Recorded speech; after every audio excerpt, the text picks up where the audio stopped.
ऐसे में सब पागल हो रहे हैं कि किसी तरह इस पुलिस स्टेशन के अंदर घुस जाएं। पर जब राम भैया भागकर रन अप लेकर इस ओल्ड ट्रंक पर चढ़कर इस फिर फेंस वाली तारों पर चढ़कर क्राउड में जंप मार रहे हैं तो वेट, अबे भाई फेंस वाली तारों पर ये पैर रख के जंप मार रहे हैं तो ना ही इनका पैर फंसा है और ना ही ये तारे भी इतू से हिली एंड अबे घोचू जरा रिवर्स मारी।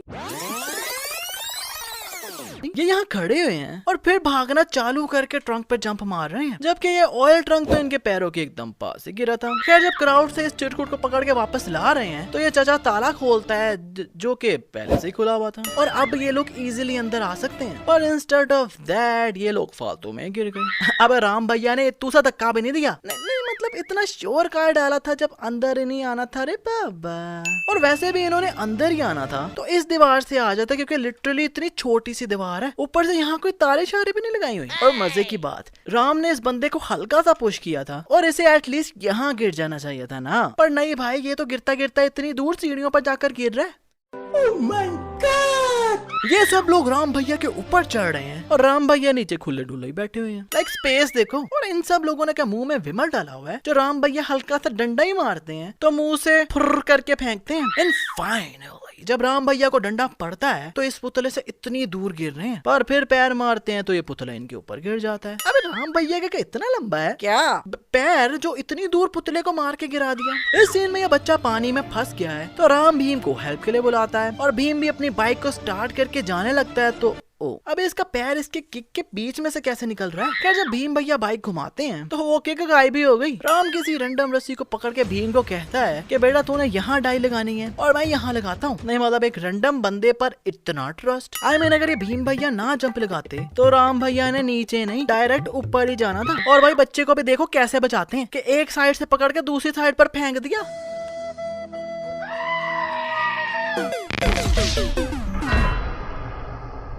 मतलब भाई उसका पैर टूट जाता, कोई पत्थर पर लगकर उसका सर खुल जाता, क्योंकि ये जगह भी देखो कितनी दूर है। पर नहीं, खुद दोनों ने आराम से पानी में जंप लगा दी तो उसे भी साथ ही ऐसे ले जाते ना यार। पर लगता है सारा रिस्क बच्चे पर ही लेना था। यहाँ ये दोनों एक दूसरे के साथ रेस लगाते हैं तो भीम भैया के बाइक की नंबर प्लेट चेंज हो जा रही है। आई मीन कैमरा साइड से दिखा रहा तो ये है और सामने से दिखाता तो ये हो जाती है और कुछ देर बाद तो नंबर प्लेट ही गायब हो जाती है।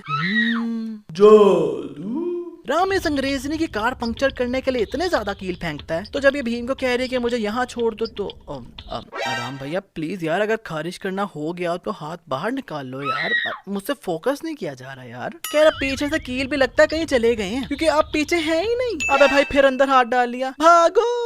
यहाँ ये अंग्रेजनी माली के लिए ये स्कर्ट ले रही है तो उतनी देर में भीम के कड़ा बना कर ले भी आया उसके लिए, और इतनी जल्दी ये कड़ा बना लेता, चलो वो तो सही है, पर कड़े पर ये स्टार खुद ही जादू से बन गए क्योंकि पहले नहीं थे। इस सीन में जेनी और भीम भैया नाच रहे हैं तो ये अंग्रेज हल्की से टांग लगाता है तो भीम भैया जानकर ऐसे गिर रहे हैं। नहीं अगर ये रियल होता तो इन्होंने तो जेनी को पकड़ा हुआ था तो उसे भी साथ लेकर गिरते ना, पर ये आराम से उसे छोड़ के और जानकर ऐसे प्लेट्स को धक्का मार रहे हैं और ये प्लेट उठती हुई नीचे गिर रही है। तो उसके बाद ये अंग्रेज इतना लंबा भाषण देता है तो अभी तक नीचे नहीं गिरी, नाच कर दिखा देता है पर अभी तक नहीं गिरी। अबे भाई मुझे तो लगता है इन अंग्रेजों ने जाकर वापस भी आ जाना था, तब भी प्लेट ने ऐसे ही घूम रहे होना था। And if you think this dance is real then ये भी कॉपी है क्योंकि हमारे रोहित भैया ने पहले किया था।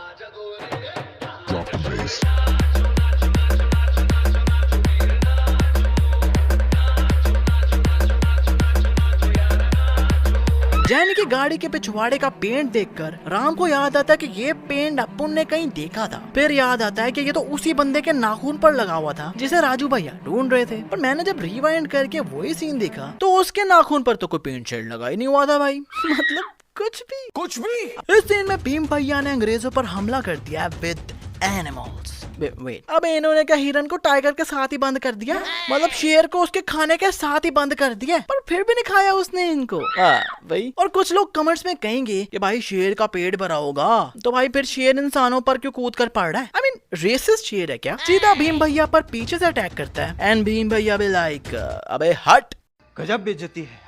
अच्छा ये अंग्रेज लोग इतने गोचू हैं कि माली जो कुछ पैसों से खरीदी थी वो भागने लगती है तो उसे अंदर करके दरवाजा बंद कर लेते हैं, पर अपनी पर्सनल बेटी बाहर ही है और उसकी कोई टेंशन ही नहीं है किसी को। राम हाथ में आग लगा हुआ डंडा पकड़ता है और भीम भैया पानी की पाइप पकड़ लेते हैं। चलो माना कि राम ने डंडा मारा तो भीम नीचे गिर गया, पर भीम राम को पानी मार रहा है। अबे पानी के साथ कौन नीचे गिरता है, और नीचे वैसे पहले पानी कोई नहीं था, पर जैसे ये नीचे गिरते हैं तो नीचे जगह तो पानी पानी हो गई। भीम जब वॉल्वरिन बनकर राम को अपने जब पंजे मारता है तो अब ये भीम का हाथ है ही नहीं, क्योंकि भीम के हाथ की स्किन नजर आ रही थी और इसके हाथ पर तो ये व्हाइट कपड़ा बंधा हुआ है और लगता है रियल वॉल्वरिन भीम नहीं बल्कि राम है जो अभी पंजा मार के निकाला ही और राम भैया का खून सूख भी गया। यही नहीं, अगले ही दिन अब इत्तू से भी चोट या घाव नजर नहीं आ रहा। अरे भैया कौन सी क्रीम लगाते हो? भीम इतनी ऊपर से नीचे जंप मार रहा था इस बच्ची को बचाने के लिए, पर भाई शुक्र है राम भैया ने बचा लिया, नहीं तो भीम ने नीचे नहीं सीधा ऊपर ही जाना था, क्योंकि भीम कोई बाहुबली थोड़ी ना है भाई। Bhim is a normal person, right?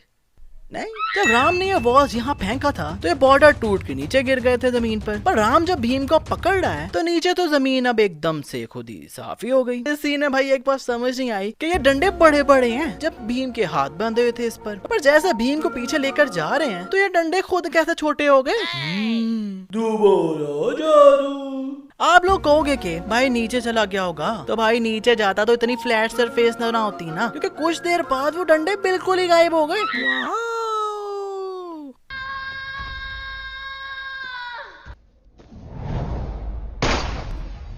वो तो शुक्र है अन्ना ने जंप मार दी, नहीं तो अन्ना का मुन्ना उड़ जाना था। और अन्ना की जंप चेक करो, अन्ना ओलंपिक्स में होते ना तो पक्का देश के लिए गोल्ड मेडल ले आते। राम भैया इन पुलिस वालों को रोक रहे हैं आगे जाने से, पर इसे तो पकड़ा भी नहीं और खुद ही खड़ा हुआ है, ऊपर से गिरते हुए किसी ने इसे टच भी नहीं किया और खुद ही चिरकुट कलाबाजी मार रहा है। अब यार इनकी दोस्ती को सिर्फ 3-4 दिन हुए हैं और डायलॉग्स देखो। जान से भी प्यारी तुम्हारी दोस्ती तो हमेशा होगी, खुशी खुशी कुर्बान हो जाऊंगा। जरूर करना। और भाई इनकी दोस्ती कम मुझे ब्रोमैंस ज्यादा लग रहा है, क्योंकि ये दोनों लड़ते भी हैं तो ऐसे जैसे रोमांस कर रहे हैं।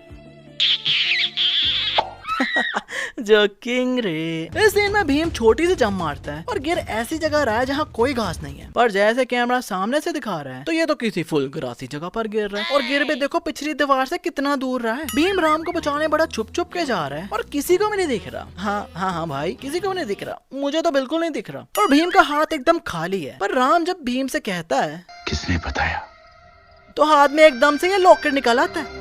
भीम ने राम को बाहर निकालने के लिए पूरा केज उखाड़ दिया। भाई जब इतनी ताकत है कि पूरा केज निकाल सकते हो तो इससे अच्छा छोटू सा लोग ही तोड़ देते, किसी को पता नहीं चलना था। और वो लोग साथ ही लगा हुआ है, पर जब ये केज फेंकते हैं तो वो लोग एकदम से गायब भी हो गया। राम भीम के कंधे पर बैठकर इन अंग्रेज चिरकुटों से उनकी गन ले लेता है। तो मैंने सोचा कि ये गन का करेंगे क्या, क्योंकि भाई गोलियां तो ली नहीं और इन गनों में तो एट अ टाइम डलती भी एक ही गोली है। और फिर जब ये गोलियां मारना शुरू होते हैं कि इनकी गोलियां खत्म ही नहीं हो रही। और जब यहाँ पर चढ़ रहे हैं तो क्लियरली इनके पास कोई गन नहीं है। इस चिरकुट को किक मार के गिरा रहे हैं तब भी इनके पास कोई गन नहीं है, पर अब कैमरा इन पर आता है तो अब हाथ में राइफलें लेके खड़े हुए हैं। और यार भीम को कसम से डॉक्टर होना चाहिए था, मतलब कोई भी कोयला पकड़ के उसका पानी पिलाता तो उसका सांप का जहर फट से गायब हो गया। कोई भी पत्ते को पकड़ के घाव पर लगाता है तो अगला बंदा 3 मंथ से पैरों पर खड़ा नहीं हुआ, तो इसके बाद 3 मिनट में वो इतना फिट हो गया कि उड़ने में लग गया। नहीं अगर आपका भी खड़ा नहीं होता अब बच्चा तो भीम भैया के पास ले आना, 3 मिनट में रोमन रेंस बना देंगे। और राम कृष्णा की मूर्ति पर कोई रियल तीर वगैरह लगा के, और तीर मैंने काउंट किए थे पूरे 13 थे। अब खुद ही वीडियो पॉज करके गिन लेना। पर भाई राम ने इत्तू से तीरों से पूरे 100-200 चिरकुट अंग्रेज लोगों को उड़ा दिया।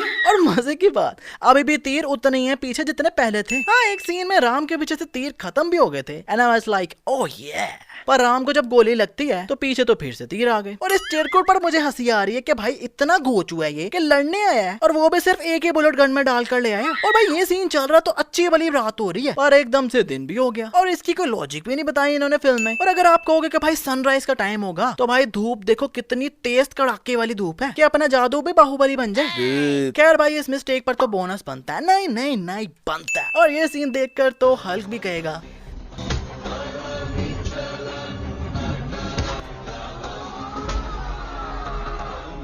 टूटा हुआ साज हूँ मैं, खुद से ही नाराज हूँ मैं। राम भाई ये जंप मार के इस चिरकुट को तीर मारते हैं तो नीचे से उसका घोड़ा निकल के यहाँ भी आ गया, पर अभी भी राम भैया हवा में ही है और हवा में स्विंग होके बैठ रहे हैं घोड़े पर। भीम भैया बाइक चलाते चलाते थोड़ी स्लोप आती है तो बाइक से उतर जाते हैं और बाइक भी सीधा जाकर उसी कमरे में घुस जाती है जहाँ बारूद भरा हुआ था। और एक बाइक ने पूरा ब्रिटिश एम्पायर गिरा दिया।